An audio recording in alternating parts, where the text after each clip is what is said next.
한 달 전 로마서 말씀은 어떤 것이었는가 하면요, 우리가 세상의 권세 앞에서 복종해야 된다. 왜냐하면 하나님께서 그런 권세를 세우셨기 때문이다. 그래서 우리는 하나님 백성들로서 하나님께서 우리 위에 세우신 그 권세와 권위에 대해서 함부로 거역하는 일이 없어야 된다. 그렇게 하나님께서 또 권위와 권세를 주셔서 세우신 그 분들도, 그들도 당연히 하나님의 사역자와 종으로서 마음을 다해 하나님께 복종해야 된다라는 말씀을 들었습니다. 요약해서 말씀을 드리자면 그래요. 저는 지금 이제 사역자들과 함께 설교와 또 목회를 위해서 책을 좀 열심히 읽고 있는데요. 함께 읽고 있는 그 책 중에 설교자의 심장이라는 책을 좀 읽고 있습니다. 이 책을 읽으며 참 크게 도전이 되고 마음의 다짐을 하게 되기도 하는데요. 이 책의 요점이 뭐냐면 설교자의 심장에 반드시 담겨 있어야 되는 것이 예수 그리스도이다라는 그런 내용이에요. 참 짧은 작은 소책자인데 내용은 참 깊게 마음을 두드립니다. 그래서 아예 성경 구절을 인용하여서 당신은 예수를 보여주고 있는가라고 그렇게 도전적 질문을 이 책이 하고 있습니다. 그래서 오늘 이 강단에 오르면서 저도 오늘 성도들에게 예수를 보여줘야 된다. 그것이 바로 오늘 설교자로서의 제 임무이자 책임이다라는 다짐과 결심을 하고 각오하고서 올라왔습니다. 설교자의 심장에 예수 그리스도로 인한 뜨거움이 없다면, 그런 열정이 없다면, 또 예수님께로부터 받은 진리가 없다면, 또 예수님께서 주시는 그 복음이 없다면 설교는 말 그대로 설교일 뿐일 것입니다. 설교자의 개인적인 메시지일 뿐일 거예요. 예수의 생명을 나누어 주는 그러한 일이 아니라면 설교자의 생각과 논리를 전하는 그런 시간이 되고 말 겁니다. 그런데 설교자에게도요, 그런 심장이 있어야 되고 그 심장에는 반드시 예수님의 생명이 담겨 있어야 된다라고 한다면 오늘 예배에 참여하는 여러분들의 심장에는 무엇이 있어야 되겠습니까? 신자들의 심장 안에는 무엇이 있어야 되겠습니까? 특히나 오늘 말씀은요, 예수의 재림이 언제인지 우리가 알 수는 없지만 그 시간이 점점점 가까이 온 것이 틀림이 없는데, 그럴수록 신자의 심장의 상태를 살피지 않을 수가 없지요. 여러분의 심장에는 예수가 있습니까? 여러분은 무엇을 보여주시겠습니까? 사도 바울이 로마 교회에 보낸 이 편지를 통해서 예수님은요, 신자의 심장에 반드시 이 두 가지가 있어야 된다라는 사실을 밝혀주고 있거든요. 첫 번째는 뭐냐면 사랑입니다. 사도 바울은 그래서 표현하기를 사랑의 빛 이외에는 어떤 빛도 지지 말라라고 했습니다. 8절 한번 보시죠. 같이 읽어보겠습니다. 8절입니다. 피차 사랑의 빛 외에는 아무에게든지 아무 빛도 지지 말라. 남을 사랑하는 자는 율법을 다 이루었느니라. 이 말은요, 단지 빛을 지지 말라라는 말이라기보다는 사랑의 빛을 지라는 좀 더 적극적인 그러한 표현입니다. 빚이라고 하는 건요, 절대적으로 갚아야 된다라는 것을 우리가 알고 있지요. 갚지 않으면 절대로 헤어나올 수 없는 것이 빚인데, 사랑의 빚을 지라는 것은 그만큼 사랑을 많이 하라라는 그런 뜻입니다. 사실 주님이 오실 때가 가까이 왔다면 우리가 무엇을 준비해야 되겠습니까? 믿음을 더 견고하게 해두겠죠. 내 마음을 깨끗하게 하고 흠이 없게 하여서 주님 앞에 서게 되었을 때 부끄럽지 않는 그런 삶을 우리가 준비해야 될 겁니다. 사랑보다도 그래서 봉사하고 헌신하고 수고하고 충성하고 이런 것들을 주님이 더 원하시고 또 바라시고 또 크게 생각할 것이다 라고 그렇게 예상이 되어서 그 부분을 더 잘해야 되겠구나라는 마음들을 우리가 갖고 있죠. 근데 사도 바울은요, 무엇보다 제일 먼저 사랑할 것을 우리에게 권면하고 있습니다. 그것도 빚진 자가 빚을 갚는다 그런 마음으로 사랑하고 또 사랑할 것을 권면합니다. 주는 우리가 얼마나 사랑하는 삶을 살고 있는가라는 것을 보고 싶어 한다는 거죠. 얼마나 많이 봉사했는가, 그것보다도요, 얼마나 많이 사랑했는가라는 것을 보신다는 것 아닙니까? 얼마나 깊이 사랑했는가, 얼마나 많은 사람을 사랑했는가, 얼마나 뜨겁게 사랑했는가, 얼마나 마음으로 사랑했는가를 살피신다, 그런 뜻 아니겠습니까? 그런데 주는 왜 그토록 사랑에 그렇게 집착하실까요? 그것은요, 오늘 본문에 보는 것처럼 남을 사랑하는 자는 율법을 다 이뤘기 때문이다 라는 말씀에서 찾아볼 수가 있습니다. 우리가 무슨 수로 율법을 다 이룰 수가 있겠습니까? 우리가 어떻게 노력하고 얼마나 애써야 율법의 모든 조항들을 다 완성할 수가 있겠습니까? 그런데 사랑이 율법의 완성이라고 합니다. 주님은 바로 그 사랑을 원하시고 그 사랑을 지금 보고 싶어 하시는 것이죠. 많은 계명이 있다 할지라도 내 이웃을 사랑하라는 그 계명에 다 포함되어 있다라고 하시는 그 말씀에서도 사랑이 가지는 그 무게, 사랑이 가지는 그 가치, 능력, 힘이 얼마나 큰지를 우리에게 가르쳐 주고 있습니다. 한 부인이요, 간증한 이야기를 제가 책에서 보게 되었는데 이런 내용입니다. 한번 좀 길지만 들어보세요. 우리 부부 사이에서 이혼 얘기가 나온 지 4개월이 되어가고 있습니다. 내가 잘못했노라고, 그러니 용서해 달라라고 하는데도 남편의 이혼 요구는 계속되어 왔습니다.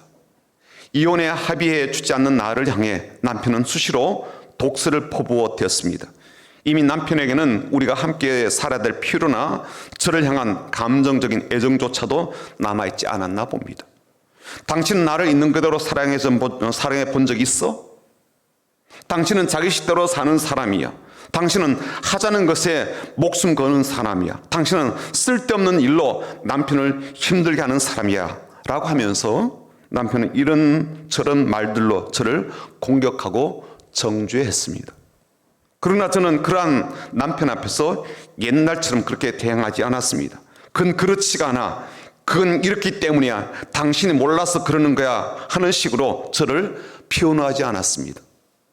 대신 마음속으로 그래, 내가 그런 면도 있지, 그럴 의도가 전혀 없는데도 당신이 상처받았구나라고 인정하며 미안해 여보, 나를 용서해줘 라고 말했습니다. 어쩌면 그렇게 말하는 남편의 말들 중에는 남편이 자기 입장에서만 생각하고 감정적으로 쏟아놓는 말들도 많았습니다. 그래도 저는 남편에게 일체 다른 말들을 하지 않고 당신이 하는 말들이 무슨 뜻인지 이해가 되고, 그래서 내가 잘못한 것이 크다라는 의미로 미안하다는 말을 진심을 담아서 했습니다. 그래도 남편의 정죄는 수그러들지 않았습니다.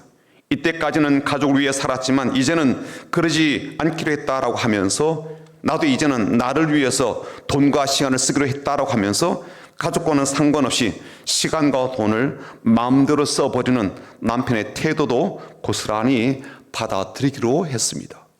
당신이 부모로서 그리고 배우자로서 책임이 있는데 어떻게 그럴 수 있는가? 나는 지금까지 나를 위해서 살아왔는가? 나도 억울하다. 그렇게 대응하지 않았습니다. 대신 그동안 저 사람이 많이 외로웠구나, 마음속에 저렇게 많은 쓴뿌리가 있었구나, 속상함과 괴로움과 상처가 있었구나, 혼자서 그런 것들을 마음에 담아내고서 살아내었구나 하는 생각에 그의 마음 안에 있는 독소들이 다 빠져나가도록 묵묵히 들었습니다. 저를 향한 남편의 정죄와 비판과 독설을 보며 내가 그동안 뿌려온 씨가 크게 자라 남편의 마음속에 죽음과 분노와 절망이 뿌리를 내리고 있었음을 보았습니다. 그래서 남편이 어떤 말을 해도 그대로 듣기로 했습니다.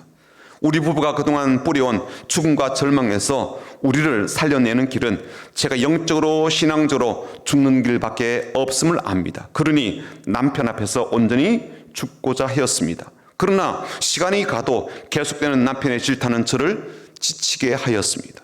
그러는 사이 내 안에서 나의 자존심이 아우성치기 시작했습니다. 그래서 저는 남편과의 싸움이 아닌 내 안에서 커지고 있는 나의 자존심과 싸워야 했습니다. 때로는 무조건 당하는 것이 오히려 더 크게 문제를 만들어가는 것은 아닐까 하는 생각도 들었습니다. 이런다고 저 사람이 달라질까 하는 자괴감과 의심도 들었습니다. 어떤 날은 억울함이 너무너무 치솟아올라 방문을 걸어 잠그고 혼자 목 놓아 울기도 했습니다.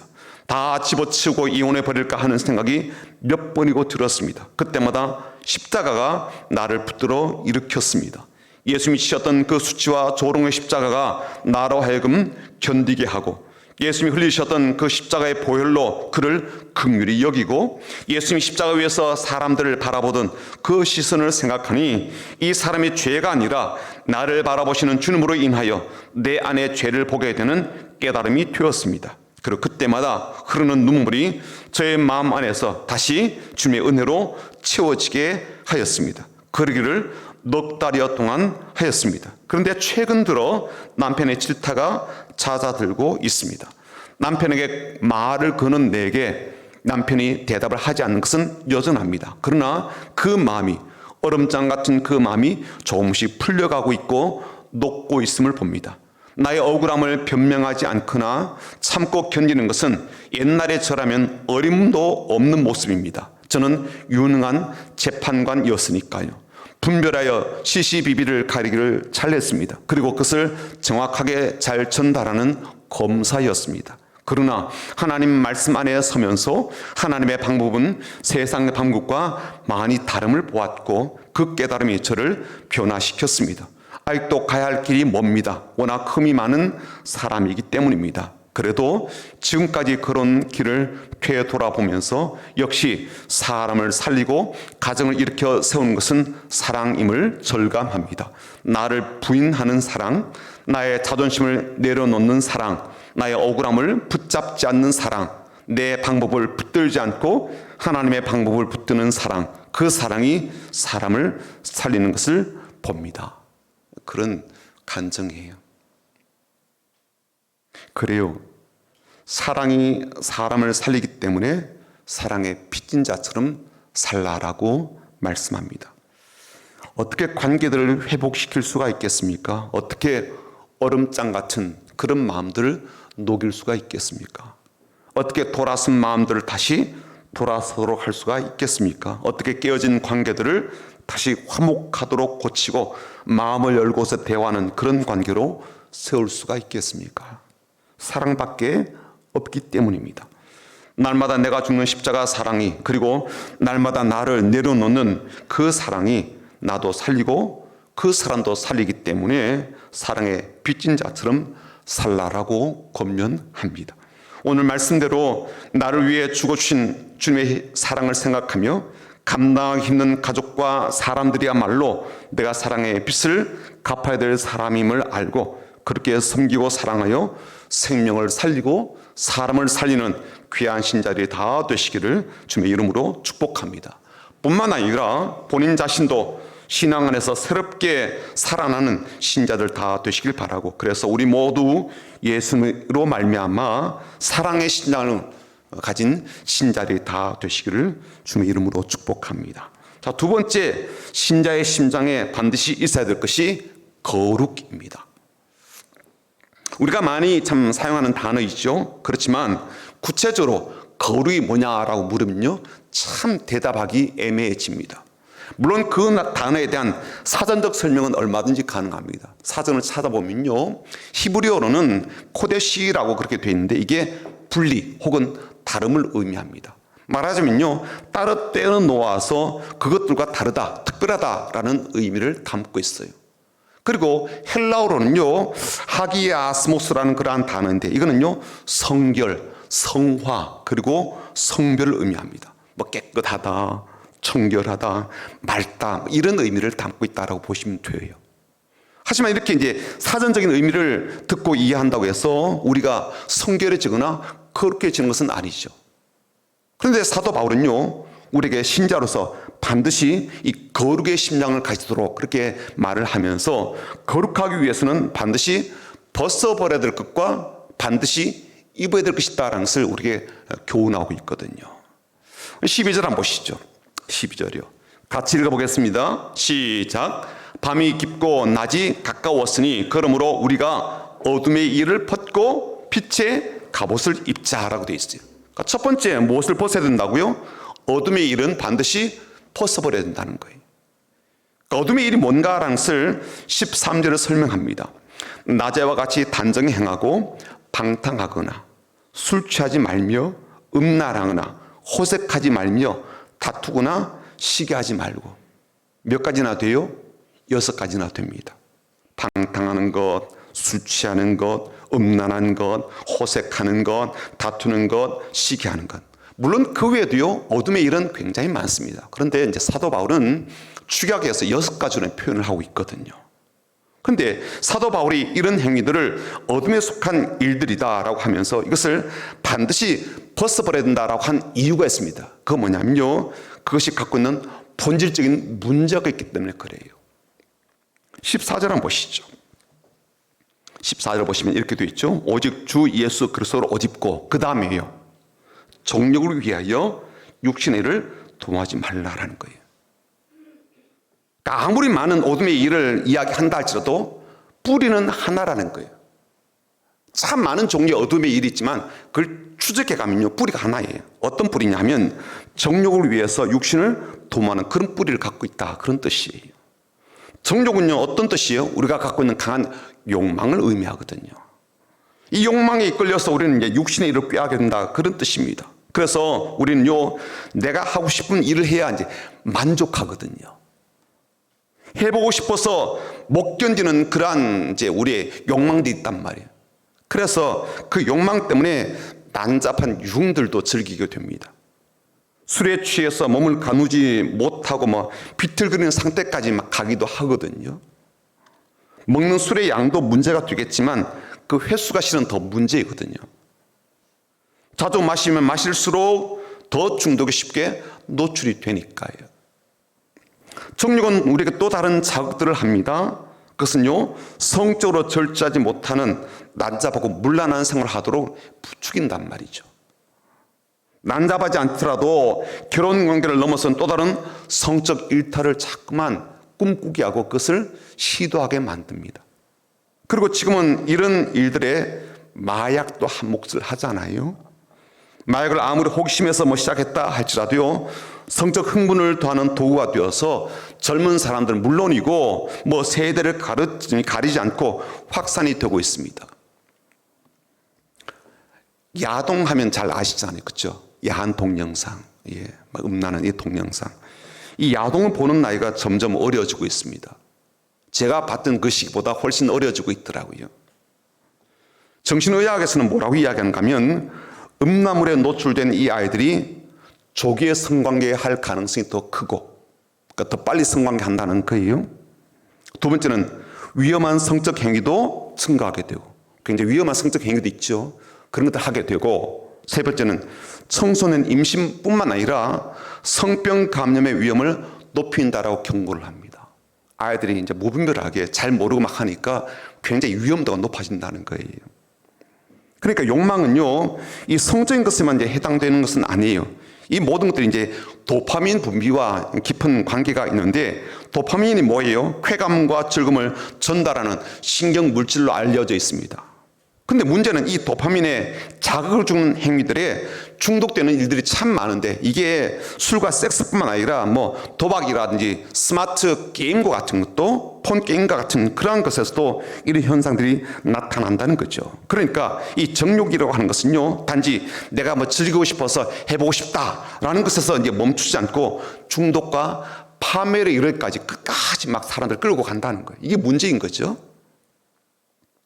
근데 바울은요, 이 욕망이 끌려서 육신의 일을 도모하는 것에 뭐도 포함했는가 하면 질투와 이 시기, 혹은 다툼과 시기도 포함하고 있거든요. 어떻게 본다면요, 앞에서 말했던 이 방탕한 것, 성적으로 문란한 것에 비한다면 가볍게 여길 것 같은데 왜 이것을 포함시켰을까라는 거예요. 다툼과 시기 같은 이 문제를. 그것은 뭐냐면요, 이 두 가지, 다툼과 시기도 거룩한 습관을 우리가 가지게 되는 데 있어서, 경건한 생활을 하게 되는 데 있어서 매우 큰 방해물이 되고 심지어 숨어있는 적과 같기 때문에 이 두 가지도 포함시킨 거예요. 크든 작든 어떤 일로 이제 다투거나 싸우게 되면요, 우리의 내면은 어떤 거예요? 전쟁이 벌어진 것 같은 상황이 됩니다. 그래서요, 모든 것들이 부서지게 되고 망가지게 되고 재기능을 하지 못하게 되죠.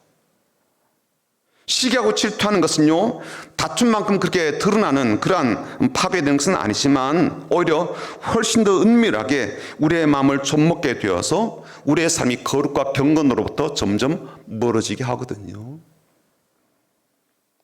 그리고 그 다툼이 자주 일어나거나 시기의 마음이 정리가 되지 않고 수시로 마음을 흔들어 놓게 될 경우 우리의 신앙의 상태, 말하자면 우리의 신앙의 심령의 상태는요, 부정맥과 같은 현상들이 나타나는 거예요. 부정맥 아시죠? 이 부정맥은 뭐냐면 이제 심장이 불규칙하게 뛰는 거 아니에요. 비정상적으로 뛰는 게 이제 이 부정맥입니다. 근데 부정맥이 있으면 이런 현상이 벌어져요. 의학적으로 뭐라고 말을 하는가 하면 부정맥이 있는 사람은 뇌졸중이 정상인에 비해서 이제 5배나 더 많이 이제 발생을 하고요. 사망률은 2배나 더 높다라고 이야기합니다. 그리고 돌연사할 위험도가 크다라고 그렇게 말을 해요. 부정맥이 있을 경우. 저는 이 다툼이라고 하는 것이요, 비정상적으로 우리의 영적 심장의 심박수를 또 높인다고 생각해요. 다툼이 있으면. 영적 심장인데 이 심박수를 높인다는 거죠. 반면에 식이라고 하는 것은요, 우리의 심박수를 좀 느리게 한다고 생각합니다. 제 이제 해석이에요. 그러니까 다투기도 하고 막 시기하기도 하면요, 우리의 신앙이 어떻게 돼요? 부정맥처럼 널뛰기를 하는 거죠. 그렇죠? 막 뛰었다가 막 느리게 갔다가 뭐 이렇게 되는 거죠. 만약 우리의 이제 심장이 그런 상태라면, 그리고 이것을 신앙으로 이제 해석하면 신앙의 심장이 그런 식으로 계속 막 널뛰게 하고 있다면, 부정맥처럼 그렇게 하고 있다면 우리 영적 상태는 어떨 것 같아요? 돌연사한 것처럼 그런 일이 벌어질 수도 있고, 또 숨이 차서 뭐 제대로 걷지도 못하는 것처럼 그런 상태가 될 수도 있을 거예요. 그렇죠? 부정맥이 있으면 숨이 차서 못 걷거든요. 달리기도 잘 못한단 말이에요. 그렇죠. 저는 이 신앙의 심장이 이렇게 부정맥 상태가 된다면 영적 호흡이라고 할 수 있는 기도 생활도 잘 못하게 될 가능성이 많다고 여기진단 말이에요. 그러면 우리는 이제 어둠의 일을 벗어버려야 되고요, 정욕을 따라 행하는 모든 육신의 일도 버려야 되는 거죠. 반면에 우리는요, 예수 그리스도로 옷 입어야 된다라는 겁니다. 여러분, 그런데 예수 그리스도로 옷 입는다라는 말이 무슨 뜻일까요? 제가 한번 다른 번역 성경을 다 뒤져봤어요. 근데요, 다 한결같이 어떻게 번역했는가 하면 예수 그리스도로 옷 입으십시오, 이렇게 번역되었더라고요. 그러니까 번역이 다 똑같은 거예요, 이게. 도대체 이게 무슨 뜻일까? 게다가 이 11절입니까? 11절 보시게 되면, 아니죠, 12절 보시게 되면 이 빛의 갑옷을 입자라고 했거든요. 그렇죠? 그럼 빛으로 직조한 옷이 어디 있겠습니까? 다 실로 직조를 하죠, 옷은. 근데 빛으로 직조한 빛의 갑옷을 입자, 이렇게 되어 있다고요. 이게 도대체 무슨 의미일까? 오늘 우리들에게 어떻게 적용해야 될까? 제가 지난주에 아주 재미난 책을 이제 구입해서 읽고 있는데 새로운 깨달음을 주어서 참 좋습니다. 그 책 제목이 뭐냐면 요셉의 옷장이라는 책이에요. 요셉의 옷장. 우리의 옷장에 다 있잖아요, 집에 가면. 그렇죠? 장롱이 있고 옷장이 있단 말이에요. 옷장 안에 옷들이 많죠. 계절 따라 우리가 바꿔 입어야 되니까. 또 어떤 목적에 따라서 입는 옷이 있죠. 그렇죠? 장례식 가거나 뭐 결혼식 가거나 뭐 파티에 가거나 그럴 때 옷을 바꿔 입고 간단 말이에요.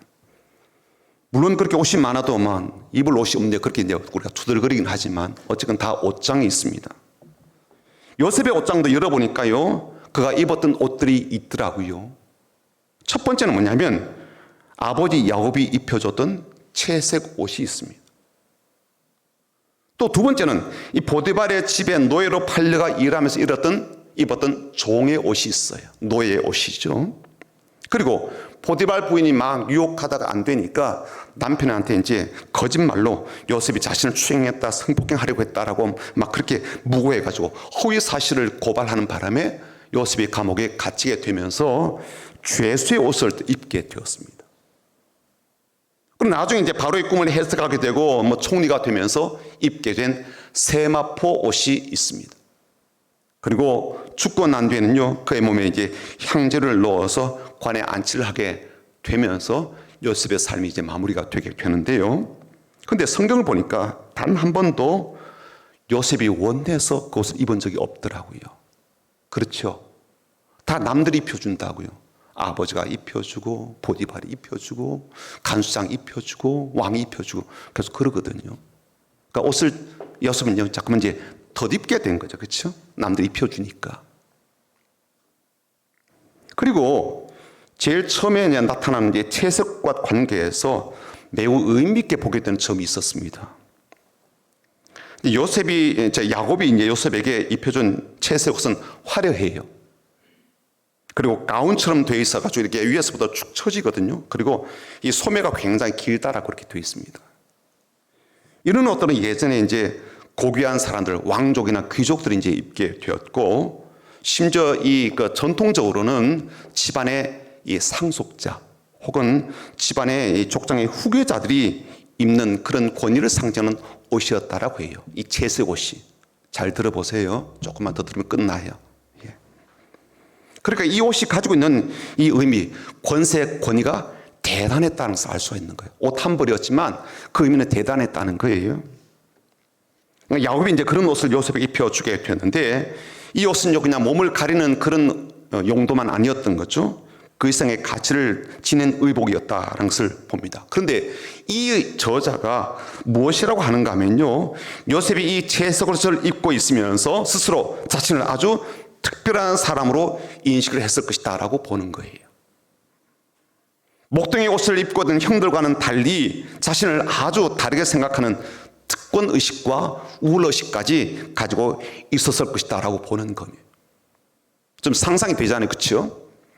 말하자면 입고 있는 그 옷이 그 사람의 인격, 그 사람의 본성, 그리고 그 사람의 행동과 말까지 깊게 영향을 줬다, 그런 이제 뜻이에요.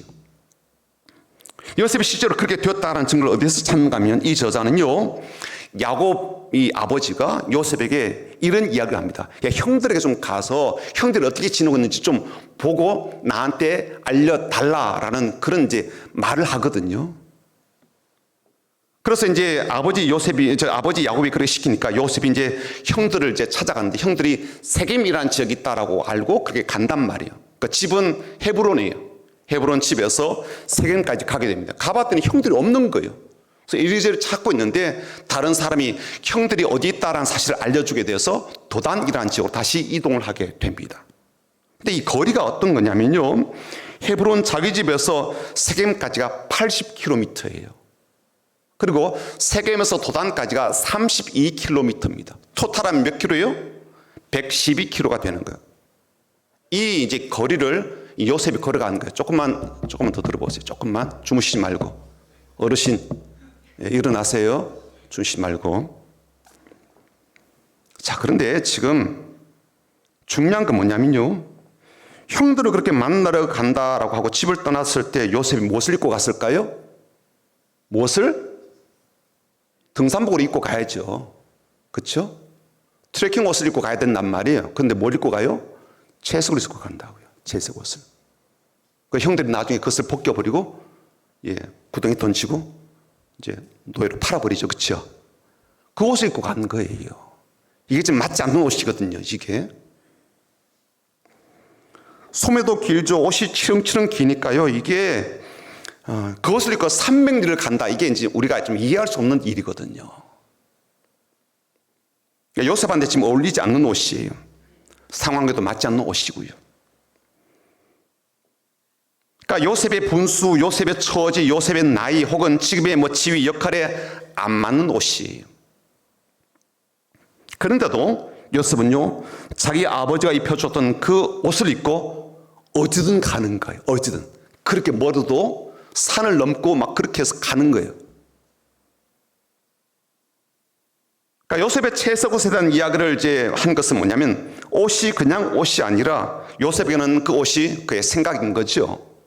그의 가치, 그의 마음, 그의 권세, 그의 권리, 그의 신분, 이런 것과 동일시했다라고 충분히 볼 수 있는 근거가 된다, 그런 뜻입니다. 그러니까 그 옷과 자신을 동일시하는 거예요.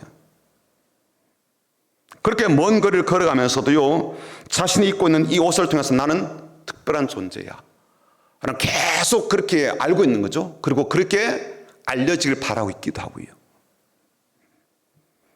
제가 요셉의 채색옷 이야기를 꺼내게 된 것은, 요셉이 그 옷과 자신을 동일시하고 그것을 단 한 번도 벗지 않고 계속 입으면서 그 옷에 대한 특별함과 특권과 우월함을 잊지 않고 간직하며 행동했다라는 이유 때문에 그래요.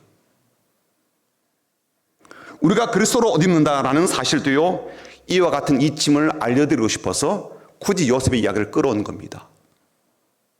요셉의 옷 중에 아무리 많은 옷이 있어도 주님께서 그에게 그의 속사람이 성장하고 변화되어 가는 그러한 과정에서 하나님이 함께 하심의 옷이라고 하는 이것만큼 그에게 잘 맞고 그의 내면의 삶에 기쁨과 형통을 주는 옷도 없었을 거예요. 그런데 요셉은요, 채색 옷을 계속 입고 있습니다. 그 옷을 입었다는 사실을 지금 이야기하고 싶어서 그런 거예요.